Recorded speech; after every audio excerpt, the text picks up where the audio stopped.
Alright, magandang tanghali po sa inyong lahat mga kababayan, Batang Maynila to it's. Pag-usapan natin itong nag-viral na video dyan po sa social media. Tungkol po ito sa isang gwardiya na sinita yung isang batang estudyante na nagtitinda ng sampagita dyan po sa harap ng isang mall. Okay, so bago tayo mag-react, panoorin muna natin yung kabuuan ng video. Ano ba talaga ang nangyari?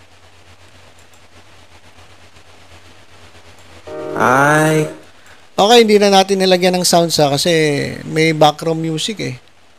May background music mga kababayan. Alam nyo na baka makapiright Bakit naman kasi dapat yung nag-upload nito, hindi na nilagyan ng background o baka naman kinopya lang para lagyan ng background. Pero yung original kasi alam ko sabi may background music eh.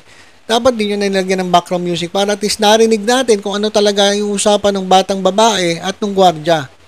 Diba? Pero wala eh. Ito na. Ano na lang tayo? Interpreter. Interpret natin base doon sa nakikita natin. Okay. By the way, itong batang ito, nakita natin sa screen.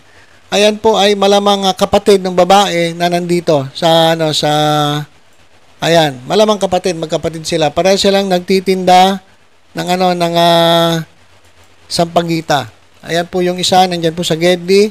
At yung isa nakaupo diyan sa harap ng harap sa hagdan, sa harap ng mall.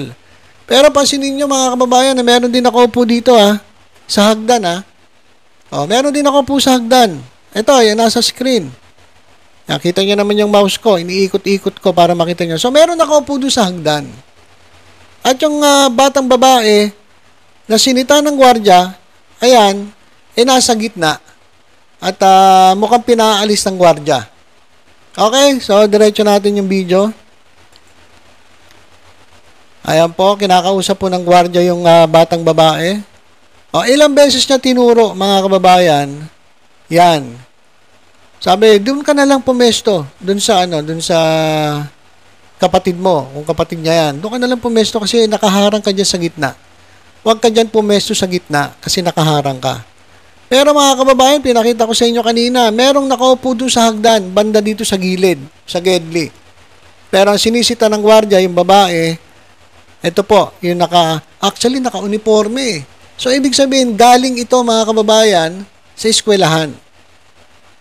At meron po siyang tinitindang sampagita. Siguro, kaya siya nagtitinda ng sampagita para magkaroon siya ng baon kinabukasan. O kaya naman, gusto niyang mabenta yan para meron silang ulam pag uwi nila. Kasi gabi na mga kababayan Diba? Ito, doon sa mga magulang nito kung may magulang pa, hindi natin alam o kaya sa guardian. Sigurado may guardian to kasi di kami bata naka-uniforme, galing pa ng eskwelahan Okay naman yung bag niya. So, hindi naman mukhang talagang as in pulubi. Talagang nagbibenta lang siya ng sampagita para siguro matugunan yung kanyang baon o kaya naman para makatulong sa magulang at pag-uwi niya, makapagbitbit siya ng kahit konting pang-ulam lang. So, pero mali para sa akin dapat hindi hinahayaan ang inyong mga anak o kung sino mang guardian yan, pamangkin mo ba yan, dapat hindi nyo hinahayaan ng mga 10 oras ng gabi, madilim na Bakit hinahayaan nyo pa rin yung inyong mga anak na andyan sa kalsada at pinagbibenta ninyo ng sampagita? Pwede siguro kung disabled na yung magulang.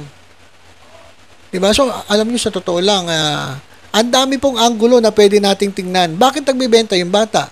Nasaan yung mga magulang? Pwedeng disabled yung magulang o walang hiya yung magulang. Baka naman yung magulang nagtotong-its o kaya naman nagbibingo 10 oras ng gabi. O kaya naman busy sa trabaho. Pero kung may trabaho, hindi mo pagbibentahin ng sampagita yung bata sa 10 oras ng gabi. Diba? So, kung ako magulang nito, dapat din nyo pinapayagan.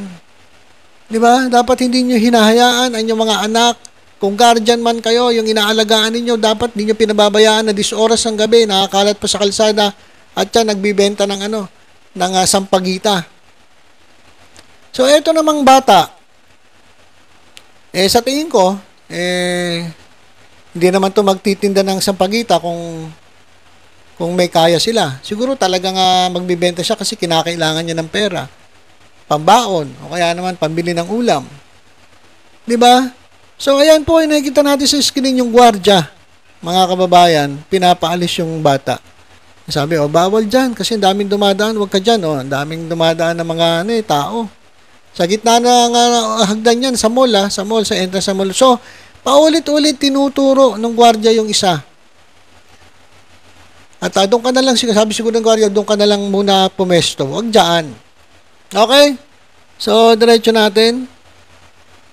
Yan. Nakailang beses siyang turo Nakailang beses siyang turo dun sa Gedli. Sabi niya, doon ka muna sa Gedli. Huwag ka dyan, nasa gitna ka, bawal dyan. Ngayon, eto naman, sa side naman ng gwardiya, kapag hindi niya sinatay yung bata, malamang baka matanggalan siya ng trabaho.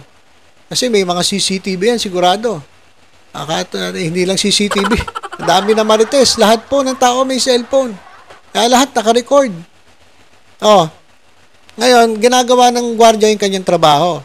Pinapaalis niya yung bata, sinisita niya. Tama naman yun. Sa pagalitan siya ng boss nila.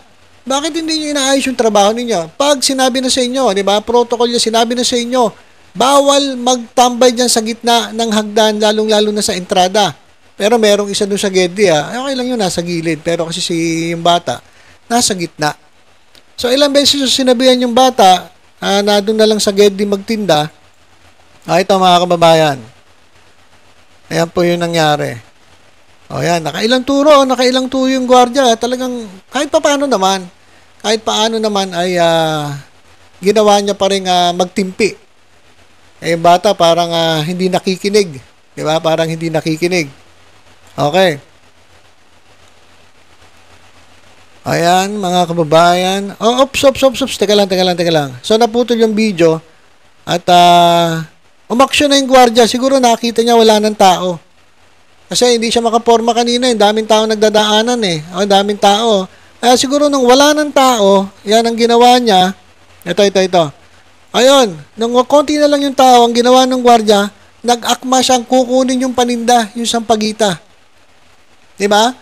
Ulitin natin, nakislow mo tayo. Binagalang ko talaga para makita natin. Okay? So yan, yan. Para siguro na-visit na rin yung gwardiya, sabi, doon ka na nga sa gilid. Hahablutin niya dapat yung sampagita, yung plastic na may lamang sampagita. At itinuro na doon na lang sa Gedli. Doon siguro sa kapatid niya. Kapatid niya siguro yung bata doon na may hawak din na sampagita. Nangyari, tumayo na yung bata. Mga kababayan, para siguro pumunta na doon sa Gedli. At doon na siya pipwesto. Kasi ang tagal siguro ng usapan nila na imbis na sana nabenta niya na isang pagita, hindi kasi nga sinisita ng gwardiya. Diba? Ngayon, anong ginawa ng gwardiya? Ayun hinablot ng gwardiya yung plastic na may isang pagita. Bakit mo hinablot, sir? Tanong ko lang, sir, bakit mo hinablot yung plastic na may isang pagita? Anong ginawa niya? Ayan, kinuha niya. Ano ba yun? Hindi.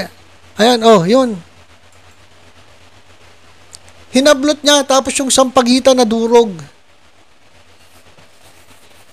Sir, doon sa gwardiya, bakit mo hinablot yung sampagita? Yung sampagita na yan, mahalaga yan doon sa bata Binibenta niya yan pwedeng pambaon niya yung kinabukasan.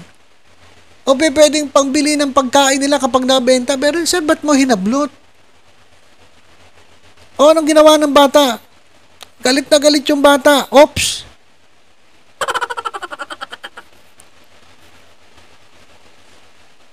Galit na galit yung bata. At nung hinampas niya yung gwardiya, anong ginawa ng gwardiya? Sinipa! Sumipa yung gwardiya. Ulitin natin. Guys, ulitin natin. Ito, pakita ko sa inyo.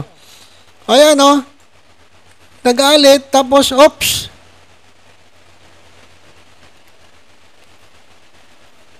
Nagalit yung bata. Alam mo nyo, naiintindihan ko yung bata Bakit nagalit? Sabi kasi ng iba, may mga nabasa akong comment, walang disiplina yung bata. Matigas yung ulo ng bata. At tingnan mo, parang walang pinag-aralan at nagalit pa sa gwardiya. Kasi iba, kinakapayan yung gwardiya Pero alam nyo, naiintindihan ko yung, yung bata eh. Kasi yung sampagita na yon na may ilang piraso na lang, mabenta niya ng 20 pesos, pwede niyang pambaon kinabukasan, o kaya naman pag ilan ang nabenta niya, pambili nila ng ulam, ang ginawa ng gwardya, hinablot, tapos yun, nadurog. Tapos, nung hinampas siya ng bata, kasi galit na galit eh. O, ano nangyari? Sinipa pa niya yung bata. Sir, bakit ganoon? Bakit kinakailangan mong hablutin at sipain yung bata? Walang kalaban-laban sa yan eh. Ba't sisipain mo? Meron ka pang hawak na shotgun. Wala ka bang anak, sir? Hindi, tanong ko lang, sir. Wala ka bang anak? Yung gwardiya na yan, wala ka bang anak, sir? Bakit gano'n? Ba't sinipa mo? Sinira mo na yung paninda, sinipa mo pa. Ayan, oh. Oh. Galit na galit yung bata. Sabi ko sa inyo, naiintindihan ko yung bata. Kasi ba't mo sinira? Ba't mo binibenta ko yan? Pambaon ko yan. Pambili namin ng ulam yan. Kasi, hindi naman siguro magbibisyo to o pa magbibenta tapos ipang beer house. Hindi eh. Estudyante siya, naka-uniforme pa oh. Nagtsatsaga yung bata na magbenta ng sampagita kahit gabi na, kahit galing sa eskwelahan, kahit pagod siya. Kasi kinakailangan niyang kumita, kinakailangan niya ng pambaon, kinakailangan niya ng pagkain sa kanilang pamilya. Kasi nga malamang tamad ang magulang. O nagtotong its ang magulang. Hindi natin alam. Pero the fact na hinahayaan ninyo ng 10 oras ng gabi yung inyong mga anak na nagtitinda sa pagita, hindi na po tama yan. Dapat ang gumagawa niyan mga magulang, yung mga guardian, hindi po yung mga bata. Dapat ang mga bata kapag ganyang oras, nagpapahinga na, lalong-lalo na to, nag-aaral. Oh. Dapat ginagawa na niya yung assignment niya. Pero nagtsatsaga siya magbenta ng sampagita, tapos itong guardian na to, kinuha, hinablot yung plastic na may sampagita, nasira, nadurog eh. Tapos sinipa pa yung babae, yung batang babae. Napakawalang hiya mo naman, sir. Kahit pa sabihin mo na nakulitan ka, kahit pa sabihin mo ang tagal-tagal mong pinaalis, hindi sumusunod, wala kang karapatang sipain yung bata.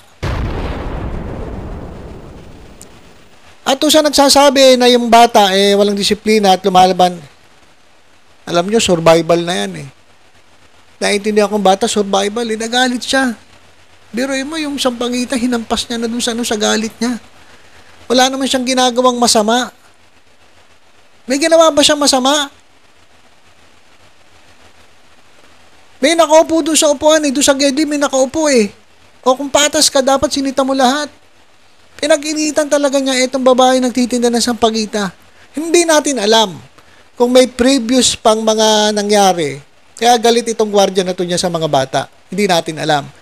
Pero hindi pa rin yun eh. Guys, hindi pa rin yung dahilan para sirain mo yung paninda at sipain mo yung bata. Hindi pa rin po dahilan yun eh.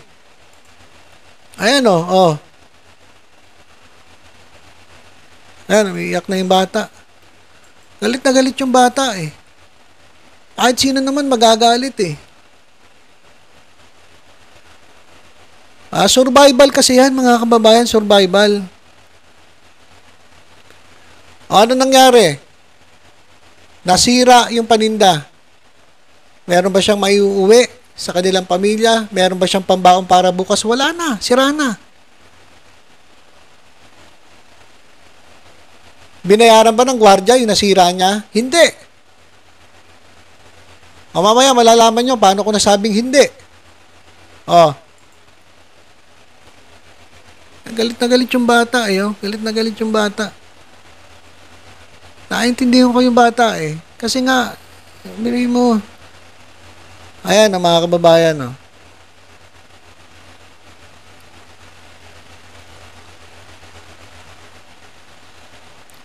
Ayan mga kababayan. Disturbing itong ano na to. Sabi doon ka na, walis ka na doon ka sa ano. Ayan po yung bata na nandun sa gilid kanina. Ayan po, malamang kapatid niya. Galit na galit din Alam nyo kung medyo may mga edad to na malaki na, baka sinapak yung gwardiya Sama nung tingin sa kanya nung kapatid na batang lalaki Oh.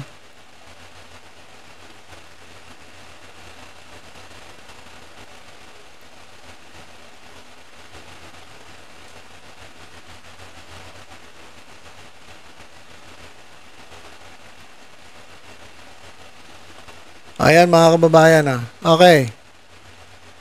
So yun po yung nangyari. Yan po yung nangyari dyan sa pagsita. Ayan mga kababayan ah. Hinablot na niya. Tapos nung nagalit yung bata, ayan. Grabe, sinipa pa niya. O yan. Sinipa pa niya. Okay. Ang balita dito mga kababayan ay etong gwardiya na to ay tinanggal po ng ng pamunuan ng mall. Tinanggal po siya. Sa tingin ninyo, tama ba ang ginawa ng pamunuan ng mall at tinanggal itong gwardyang ito o hindi? Kasi may mga nababasa akong comment na kampi pa sila sa gwardiya. Kasi kahit saan tingnan mong anggulo, mas matanda ka, dapat mas malawak ang kaisipan mo, mas malawak ang pag-intindi mo. Diba? Saka, hablutin mo yung paninda, sirain mo, tapos sipain mo yung bata. Mali na yon. Mali na yon. Mali na yon mga kababayan. Hindi na po tama yon. Kaya para sa akin, yung pagkakatanggal dito sa gwardyang ito, tama lang. Tama lang. Kasi nabalita na tinanggal na to eh. Lesson ito dun sa sa gwardiya. Tama lang na tuparin mo yung trabaho mo, pero may limitasyon ka. Hindi ka pwedeng manakit ng kahit kanino. Wala kang karapatang manakit. Lalong-lalo na yung batang babae. Hindi ka man lang naawa. Alam mo, dapat ang ginawa mo doon sa gwardiya, dapat binayaran mo na lang lahat ng tinda niya para umalis na eh. Alam, baka wala rin pambiling gwardiya. Di ba? Baka wala rin pambiling gwardiya eh. Kasi magkano lang din naman sahod nila. Sayang, kung binili mo, nabawasan man yung pera mo, hindi ka naman tanggal sa trabaho. Ikaw, hindi mo nga binayaran, tanggal ka naman sa trabaho, mas malaki na wala sa'yo. Diba? So, ayan mga kababayan, huwag na tayo magbasa ng ilang comments, pero, ayan nakasulat naman dito, napakawalang puso naman ng guard na ito. Pero meron pa rin mga kumakampi, mga kababayan sa gwardiya. So, yun lang mga kababayan. Sana po natuto tayo sa pangyayaring ito. Sana po ay maging lesson ito sa ating lahat na may limitasyon po tayo. Hindi po lahat pwede natin gawin. Kahit nagpapatupad tayo ng trabaho natin, meron tayong limitasyon. Hindi po tayo dapat lumagpas dun sa kinakailangan nating posisyon. Alright? Ako, naawa ako dun sa bata. Pero yun, nagpapakahirap. Nasaan na yung magulang nito? So, ilang mga kababayan, mag-comment kayo. Sabihin nyo kung ano yung gusto nyo sabihin. Sabihin nyo kung kayo'y pabor sa ginawa ng gwardiya. Okay lang. Opinion nyo yan Kanya-kanya tayong opinion. Basta sa akin, yun ang opinion ko. Doon sa mga magulang, tama ba? Ilalagay nyo sa alanganin yung inyong mga anak. 10 oras ng gabi, pagtitindahin nyo. Tapos kayo, anong ginagawa ninyo? So, comment lang po dito sa ating sa comment section. At hanggang doon lang muna tayo. Basta tutok-tutok lang po dito sa Batang Maynila to sa iba mga updates. Ingat po tayong lahat. God bless po.